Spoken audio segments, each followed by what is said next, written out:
Good evening साथियों। Disha the study group platform पर आपका हार्दिक स्वागत है। आज हम लेकर आए हैं राजस्थान बोर्ड का उच्च माध्यमिक परीक्षा 2022 का भूगोल का पेपर। साथियों, साथ में है इसके जो मॉडल कॉपी है, आरबीएससी ने अपनी साइट पर डाली हुई है। ये टॉपर्स की कॉपी है।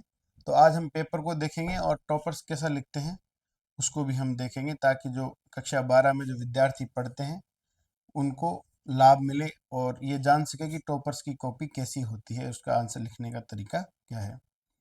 तो साथियों, शुरुआत करते हैं। ये पेपर है, इसमें लिख रखा है कि परीक्षार्थी सर्वप्रथम अपने प्रश्न पत्र पर नामांकन अनिवार्य लिखें, यानी कि रोल नंबर लिखें।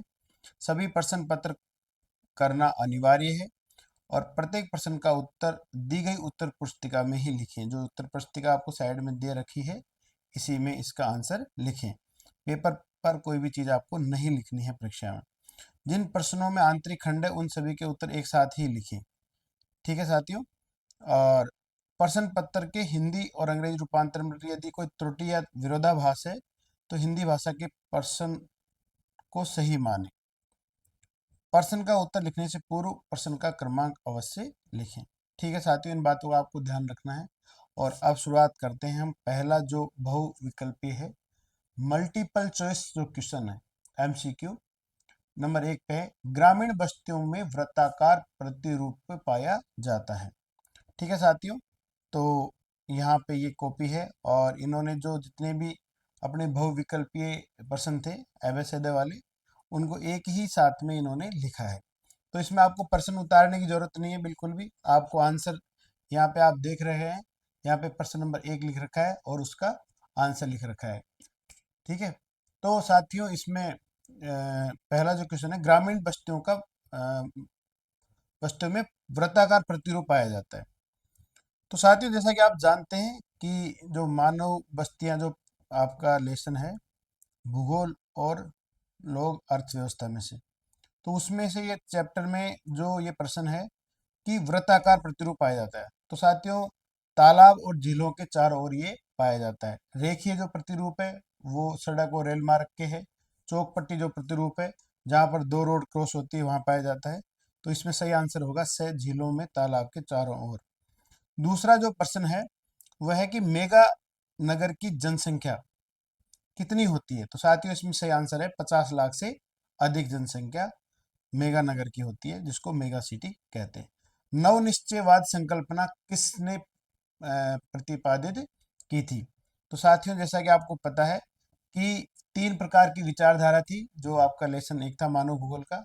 उसमें एक तो थी निश्चयवाद, जिसको पर्यावरणवाद भी कहते हैं। दूसरी थी संभववाद और तीसरी थी नवनिश्चयवाद। तो पहली तो जो दी थी वो दी थी रेड जेल ने निश्चयवाद के नाम से। दूसरी संभववाद दी थी वो दी थी आपके ब्लांस महोदय ने। और तीसरी जो नवनिश्चयवाद जो बीच की विचारधारा थी वो दी थी ग्रिफ्थ टेलर ने। अगला जो प्रश्न है वह है प्रवास का अपकर्ष कारक क्या है। यानी एक तो होता है आपका आप्रवास, एक होता है उत्प्रवास। प्रवास का मतलब है एक जगह से आप दूसरी जगह जा रहे हैं। तो साथियों, जो अपकर्ष जो कारक है उसमें आपका आंसर है इसमें काम के बेहतर अवसर।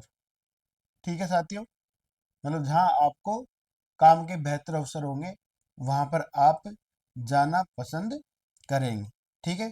यानी जहां पर महामारियां हैं, प्राकृतिक आपदाएं या राजनीतिक गतिविधियां, हलचल या कुछ ऐसी चीजें हैं, तो वहां पर प्रतिकर्ष कारक होगा ये और अपकर्ष में आएगा इसमें काम के बेहतर अवसर। अगला जो प्रश्न है, सामरिक दृष्टि से संवेदनशील क्षेत्रों में सड़क बनाने का कार्य कौन सा संगठन करता है। तो ये करता है सीमा सड़क संगठन, BRO, बोर्ड रोड ऑर्गेनाइजेशन। ये 1960 में इसकी स्थापना हुई थी और ये काम BRO करता है। आगे जो प्रश्न है साथियों वह है ज्ञान आधारित उद्योग। तो इसमें आएगा सॉफ्टवेयर उद्योग आएगा और नॉलेज बेस्ड इंडस्ट्रीज। ठीक है, ज्ञान आधारित, इसमें सॉफ्टवेयर उद्योग आएगा। अगला जो प्रश्न है, निम्नलिखित में से लौह अयस्क का प्रकार है। तो साथियों, जिसमें एक तो यूरेनियम है, लिग्नाइट है, बॉक्साइट है, हेमाटाइट। तो बॉक्साइट तो एल्यूमिना का हो गया, यूरेनियम अलग हो गया लिग्नाइट कोयले का हो गया, हेमेटाइट हो गया आपका लोहेस का। तो इसमें से आंसर है हेमेटाइट। खरीफ की फसल, खरीफ की फसल दह है, इसमें चावल है। और 2011 की जनगणना के अनुसार सर्वाधिक जनघनत्व वाला राज्य कौन सा है? तो साथियों, पहले जो 2001 में पश्चिम बंगाल था, अब 2011 की जो जनगणना है उनके अनुसार सबसे ज्यादा हाईएस्ट जो पॉपुलेशन डेंसिटी है वो है आपकी बिहार में। ठीक है, ठीक है साथियों, अब जो प्रश्न है वह है रिक्त स्थानों की पूर्ति कीजिए। ठीक है, विश्व में उच्चतम लिंगानुपात किस देश का है? ठीक है, तो इसमें जो आंसर है वह है लैटविया। 100 स्त्रियों पर 85 पुरुष है, यानी ये उच्चतम लिंगानुपात है। भारत में जो हम लिंगानुपात निकालते हैं वो प्रति 1000 पुरुषों पर स्त्रियों की संख्या के रूप में निकालते हैं, पर कई देशों में ये 100 पर भी निकाला जाता है। ब्राजील में बागानों यानी कॉफी के बागानों को फजेंडा कहा जाता है, ये आप जानते हैं, बहुत ही सरल क्वेश्चन है। भारत में वायु परिवहन की शुरुआत, भारत में वायु परिवहन की शुरुआत 1911 में इलाहाबाद से नैनी के बीच में हुई थी, ये आपका सही आंसर है। जल संभरण प्रबंधन के लिए अरवारी पानी संसद कार्यक्रम राजस्थान में अलवर में जिले में चलाया गया था, तो इसमें आंसर हो जाएगा अलवर। और अभी है अति लघुतरात्मक प्रश्न। तो साथियों, अति लघुतरात्मक में है कि संचार के व्यक्तिगत साधनों के दो उदाहरण दीजिए जिससे अपन वैचारिक आदान प्रदान करते हैं अपने विचारों का। तो उसमें दो है, एक तो मोबाइल हो जाएगा और एक इलेक्ट्रॉनिक मेल यानी ईमेल हो जाएगा। इसमें यह आंसर दिख रहा है आपको। अगला जो प्रश्न है वह है फुटकर व्यापार, जिसको रिटेल ट्रेडिंग बोलते हैं। ठीक है, एक होता है फुटल्यूज, मतलब जिसमें अपन कोई भारी कच्चा माल नहीं होता है उसको फुटल्यूज बोलते हैं। ये है फुटकर व्यापार। फुटकर व्यापार का मतलब है व्यापारिक क्रिया जो उपभोक्ताओं की वस्तुओं में प्रत्येक विक्रय से संबंधित होती है। जैसे उदाहरण के लिए फेरी रेहड़ी लगाना, मतलब एक तो थोक व्यापार होता है और थोक व्यापार एक होता है फुटकर व्यापार, जो अपन छोटी दुकानें लगाते हैं गांव में और रेडी के द्वारा घर घर जाकर चीजों को बेचते हैं। ठीक है, उसको अपन कहते हैं फुटकर व्यापार। स्थिर जनसंख्या से आप क्या समझते हैं? साथियों, कुछ देश ऐसे हैं जहां पर जनसंख्या स्थिर हो चुकी है। स्थिर का मतलब है जन्म दर और मृत्यु दर अगर दोनों में बराबरी हो जाए, ठीक है, तो उस देश में जनसंख्या स्थिर रहती है। इस प्रकार की जनसंख्या को स्थिर जनसंख्या पिरामिड दर्शाता है जो विकसित देशों का होता है। ये पिरामिड घंटी के आकार का होता है। ठीक है साथियों, ये जो आपका पश्चिमी यूरोप है उसमें इस प्रकार के पिरामिड आपको मिलेंगे।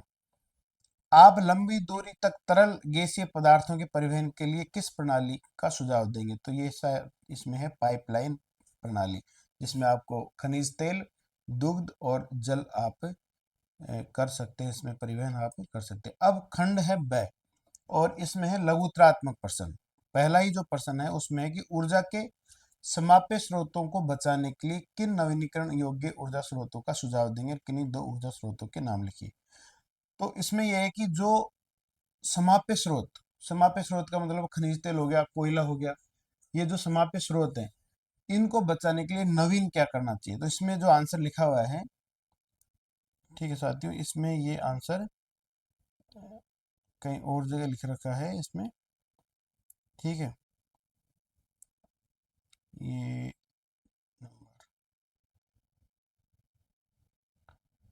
इसका आंसर मैं बता देता हूँ आपको कि एक तो हो गया इसमें सौर ऊर्जा हो गया, और एक हो गया आपका पवन ऊर्जा हो गया, ज्वारीय ऊर्जा हो गया, तापीय ऊर्जा हो गया। ठीक है, ये वो स्रोत हैं जो क्या नाम है आपका जो समाप्य होने वाले जो स्रोत हैं, इन परंपरागत स्रोतों को बचाने के लिए उपयोग में लिए जा सकते हैं। भारत में खनन नगर के दो उदाहरण दीजिए। ठीक है, माइनिंग टाउन। तो साथियों, इसमें मैं देख लेता हूँ। वैसे तो एक तो जमशेदपुर है,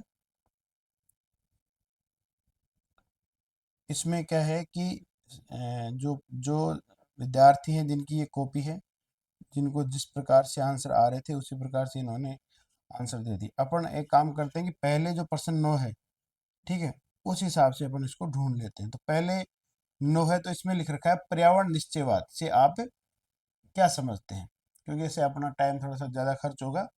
तो पर्यावरण निश्चयवाद के बारे में इन्होंने लिख रखा है कि मानव भूगोल को, ठीक है, दिख रही है आपको कॉपी है, मानव भूगोल के अंतर संबंध में जर्मन भूगोलवेता ने इस विचार धारा को प्रस्तुत किया था।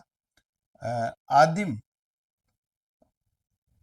आदिम मानव समाज और प्रकृति की प्रबल शक्तियों के बीच अन्योन्य क्रिया का पर्यावरण निश्चयवाद को कहा जाता है। ठीक है साथियों, ये जो विचारधारा है आपकी पर्यावरण निश्चयवाद, इसमें प्रकृति को प्रभावशाली माना गया है।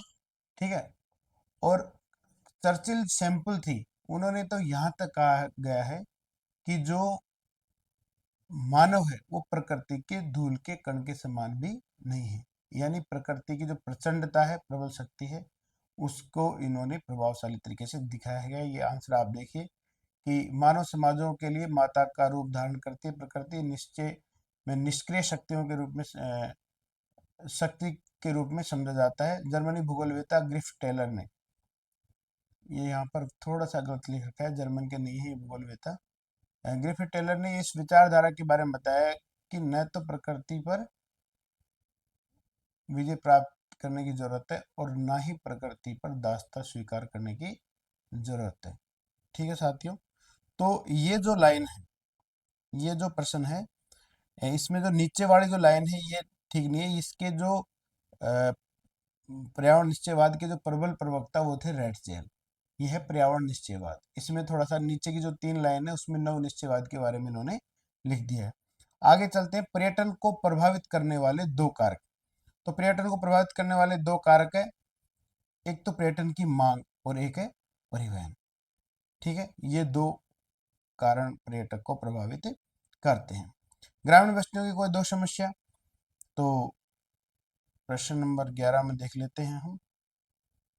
हाँ, इसमें थोड़ा सा ये बताया गया है विस्तार से पर्यटन वाले में कि मांग में क्या है। विगत शताब्दियों के दौरान अवकाश के तीव्र गति से मांग बढ़ी है तथा जीवन में सुधार होने के साथ साथ फुर्सत मिलने के कारण लोग विभिन्न स्थानों पर घूमने जाने लगे, यानी छुट्टियां बिताने लगे। परिवहन परिवहन विकसित होने के कारण पर्यटन क्षेत्रों में जाना संभव हुआ है।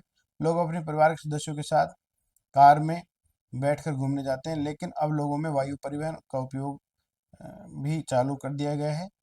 और तीव्र गति से चलने वाला साधन, उसमें घंटों से सफर मिनटों में बदल दिया जाता है, उसको किसी भी स्थान पर जाया जा सकता है। ठीक है, अब क्वेश्चन है 11वां। 11वां जो क्वेश्चन है, ग्रामीण बस्तियों की कोई 2 समस्याएं। तो एक तो है कि स्वास्थ्य, शिक्षा और साधनों का अभाव उसमें होता है। ठीक है, और रोजगार के साधनों की वहां पर कमी होती है। बहुत ही सही आंसर लिखा है इन्होंने। आर्थिक भूगोल के किन्हीं 3 उप क्षेत्रों के नाम लिखिए। तो साथियों, आर्थिक जो भूगोल है उसमें एक तो संसाधन भूगोल हो जाएगा आपका, कृषि भूगोल हो जाएगा और एक औद्योगिक भूगोल हो जाएगा। ठीक है, बाह्य स्रोतन को स्पष्ट कीजिए। बाह्य स्रोतन को स्पष्ट कीजिए। यहाँ ये इसने इन्होंने आउटसोर्सिंग वाला जो क्वेश्चन है वो छोड़ रखा है। फिर अगला क्वेश्चन इन्होंने कर रखा है सन्नगर वाला। सन्नगर में है वह नगर जो अलग अलग नगरों को आपस में मिलाने से बनता है। सन्नगर यानी कोई बड़ा नगर है, उसके पास में कोई नगर है, ठीक है, तो वो हो जाएगा आपका सन्नगर। यानी 2 बड़े नगरों को जो मिलाने वाले जो नगर है उनको बोलते हैं सन नगर। ठीक है, फिर उसके यहाँ इसका जो प्रयोग किया था, ये किया था गिडिज महोदय ने 1915 में।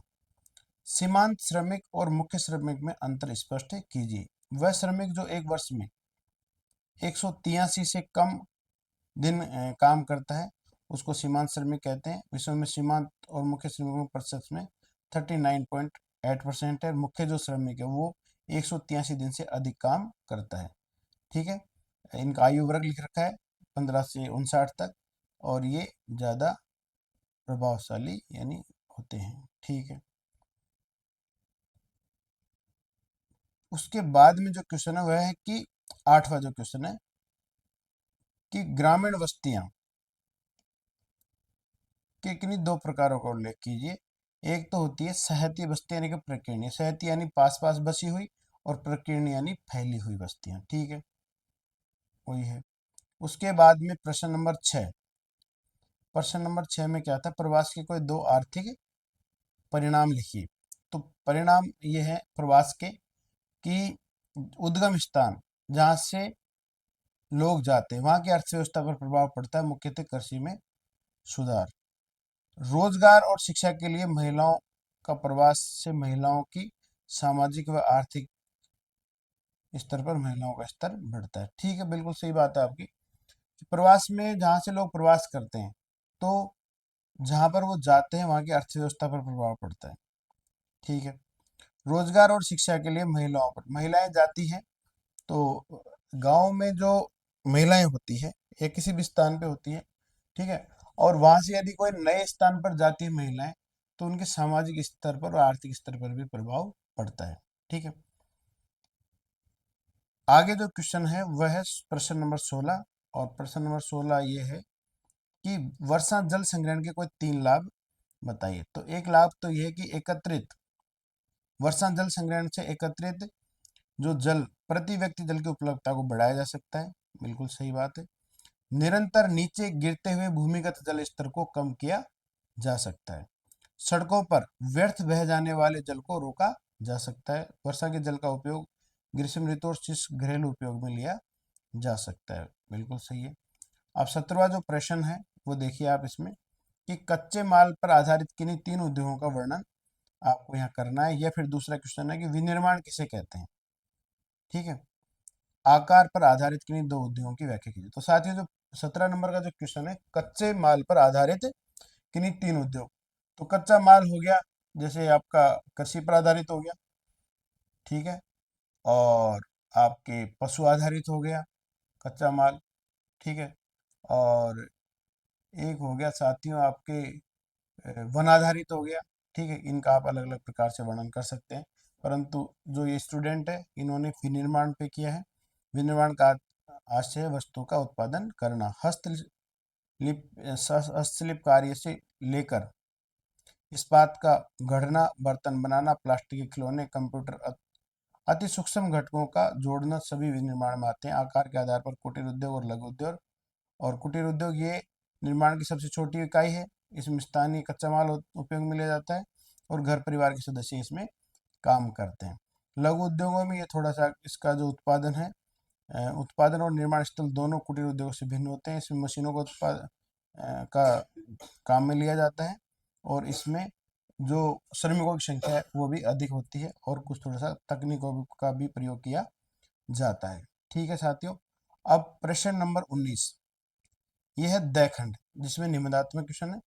भारत में चीनी उद्योगों की अवस्थिति एवं वितरण की विस्तृत व्याख्या कीजिए। या फिर दूसरा क्वेश्चन है कि भारत में उद्योगों की अवस्थिति को प्रभावित करने वाले किन 4 कारकों का विस्तृत कीजिए। तो इसमें इस प्रकार है कि जो सेकंड नंबर का जो क्वेश्चन है कि भारत में उद्योगों की अवस्थिति, यानी आप भारत में कहीं पर उद्योग लगाना चाहते हैं, ठीक है, तो उस पे अपन को किन किन चीजों पर ध्यान रखना चाहिए। तो साथियों पहला जो है उसमें है कच्चा माल, यानी कच्चे माल की जो उपलब्धता है उसको ध्यान में रखना चाहिए कि जहाँ पे अपन उद्योग लगा रहे हैं वहाँ कच्चा माल के स्रोत होना अति आवश्यक है। नहीं तो अगर वो कच्चे माल कहीं उद्योग से दूर रहा तो उसमें भार हरास कच्चा माल होता है तो वहां पर परिवहन की लागत ज्यादा आती है। दूसरा है बाजार वाला, बाजार, मान लीजिए आप जो भी माल बना रहे हैं तो बाजार का उपलब्ध होना वहां पर जरूरी है।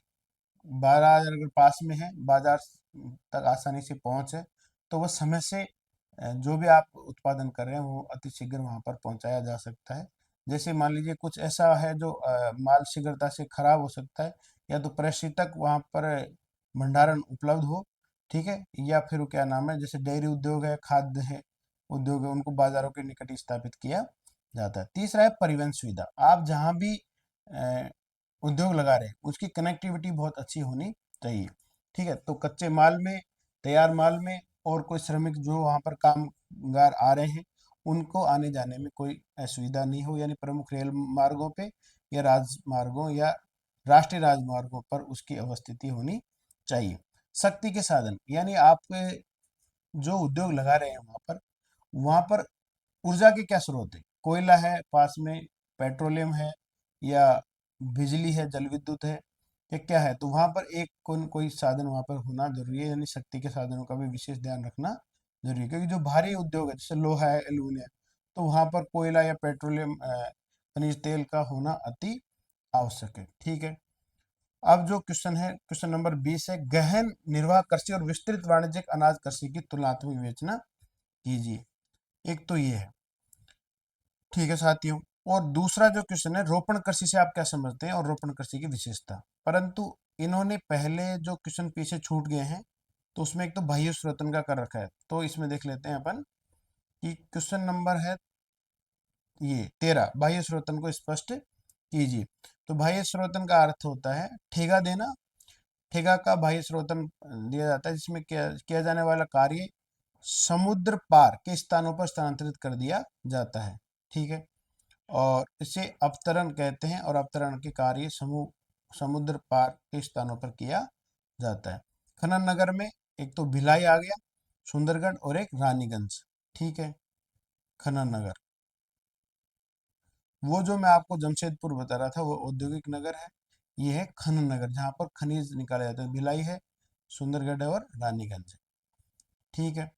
और एक सौर ऊर्जा और पवन ऊर्जा जो समाप्य होने वाले जो थे, क्वेश्चन नंबर जो 4 था कि जो समाप्य को बचाने के लिए ऊर्जा के प्रमुख स्रोतों का, तो सौर ऊर्जा हो गया, पवन ऊर्जा हो गया। प्रश्न नंबर 7 ये था, आप कृषि योग्य भूमि के निम्नलिखित के किन कारकों को उत्तरदायी मानते हैं। तो एक तो कीटनाशक और रासायनिक खाद का लगातार प्रयोग कर रहे हैं अपन भूमि में, तो उसकी उर्वरक क्षमता कम होती है, और जो हमारी भूमि को उर्वरक बनाने वाले जो कीट हैं वो भी धीरे धीरे खत्म हो रहे हैं, तो भूमि बंजर बनती जा रही है। दूसरा, सिंचाई का उपयोग करना, अति सिंचाई का जो उपयोग है वो भी क्या नाम है, भूमि के लिए ठीक नहीं है। ठीक है साथियों। अगला जो प्रश्न है, रोपण कृषि का आ गया यहाँ पर। तो रोपण कृषि से अभिप्राय है, रोपण कृषि से औपनिवेशिक काल के दौरान, ये क्वेश्चन नंबर है 20। औपनिवेशिक के दौरान ये चलाया गया था, जो अंग्रेज और जो ब्रिटेनवासी, पुर्तगाली, ठीक है, डच, जो वहाँ से आए थे अलग अलग देशों में, तो उन्होंने रोपण कृषि का प्रचलन शुरू किया था। यूरोपवासियों द्वारा विश्व में अनेक भागों में रोपण कृषि की शुरुआत की गई। यूरोपवासियों के अधीन उष्णकटिबंधीय क्षेत्रों में रोपण कृषि, जैसे चाय, कॉफी, गन्ना, नारियल, कोको, कहवा आदि, ये जो रोपण कृषि के अंतर्गत आते हैं। कृषि की विशेषता ये है कि इसमें पूंजी की अधिक लागत होती है, और ये बाजारों आसानी से जुड़े होते हैं। उष्णकटिबंधीय क्षेत्रों में होती है, फसल की रोप कर लगाई जाती है, और खेतों का आकार बड़ा होता है, और श्रमिक कुशल और वर्ष भर कार्य करने वाले होने चाहिए। ठीक है। और क्या है इसमें, क्षेत्र, क्षेत्र है, फ्रांस वासियों ने अफ्रीका में चाय और कॉफी के बागान लगाए, अफ्रीका में रोपण कृषि की जाती है।